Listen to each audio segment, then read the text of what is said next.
जिला में चल रहे वर्तमान मौसम के हालातों के मद्देनजर वैज्ञानिकों ने आलू की खेती करने वाले किसानों को परामर्श दिया है कि वह दिन में एक बार अपने खेतों का भ्रमण जरूर करें।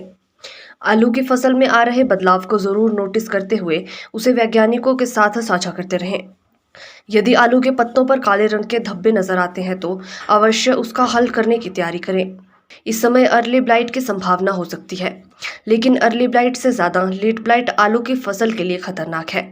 वैज्ञानिकों की माने तो यह किसी किसान के अपने खेत में ना होकर आस पड़ोस के खेत में भी हो सकता है। उससे भी किसानों को सचेत रहने की जरूरत है।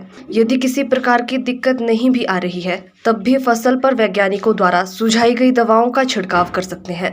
उन्होंने कहा कि वर्तमान मौसम के हालातों के अनुसार जिला में धूप नजर नहीं आ रही है, वहीं नमी लगातार बनी रह रही है। इन्हीं परिस्थितियों में ब्लाइट की संभावना बेहद ज्यादा बढ़ जाती है, जिससे निपटने के लिए कृषि वैज्ञानिकों और कृषि विभाग के अधिकारियों से किसानों को लगातार संपर्क बनाए रखना होगा।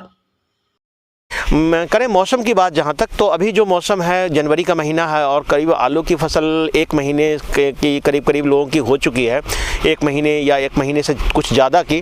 तो पिछले 15 दिन से जो मौसम देखा जा रहा है कि वो उसमें बहुत ज़्यादा वेरिएशन नहीं है, यानी कि ऐसा नहीं है कि कभी बहुत ज़्यादा धूप निकल रही है और फिर सर्दी का मौसम है। तो इस कंडीशन जो अभी मौसम प्रिवेल कर रहा है, जो कंटिन्यू है, इस मौसम में जो ब्लाइट है वो बहुत ज़्यादा प्रभावित कर सकता है किसानों को। तो थोड़ा सतर्क होना चाहिए किसानों को सतर्कता ये रखनी चाहिए कि जहाँ भी आपने आलू लगाया है उस खेत का एक बार पूरे दिन में ज़रूर भ्रमण करें और देखें कि क्या उसके पत्ते के ऊपर कभी काले रंग के धब्बे तो नहीं आ रहे हैं, क्योंकि अर्ली ब्लाइट की संभावना तो भी रह सकती है, लेकिन अर्ली ब्लाइट से ज़्यादा जो हानिकारक है वो लेट ब्लाइट है। तो इसको देखते रहें। अगर पत्ते के ऊपर कोई भी धब्बे नज़र आते हैं काले रंग के, भूरे रंग के, और वो देखेंगे 24 घंटे के अंदर या 48 घंटे के अंदर वो बढ़ करके बहुत तेज़ी से फैलता है और पूरे खेत को कवर कर लेगा, तो किसानों को ये देखना चाहिए कि हमारे खेत में अगर नहीं है तो ज़रूरी नहीं हमारे पास के खेत में कहीं वो तो नहीं, वहाँ पे तो नहीं आ गया है। तो ये दोनों चीज़ प्रिकॉशन रखनी है। और इसके बीच में किसानों को अगर नहीं है तो भी आप 1 या 2 स्प्रे आप कर सकते हैं, वो जैसे रेडोमिल है का स्प्रे कर सकते हैं, उसके साथ अगर M45 और बेबिस्टीन का स्प्रे कर सकते हैं। कई बार कॉपर ऑक्सीक्लोराइड का स्प्रे भी इसमें सक्सेसफुल होता है। साफ भी कहीं दवाई आती है जिससे भी होता है। अगर बहुत ज़्यादा ऐसा प्रकोप लग रहा है कि तेज़ी से बीमारी फैल रहा है तो करजेट वगैरह का भी इस्तेमाल कर सकते हैं।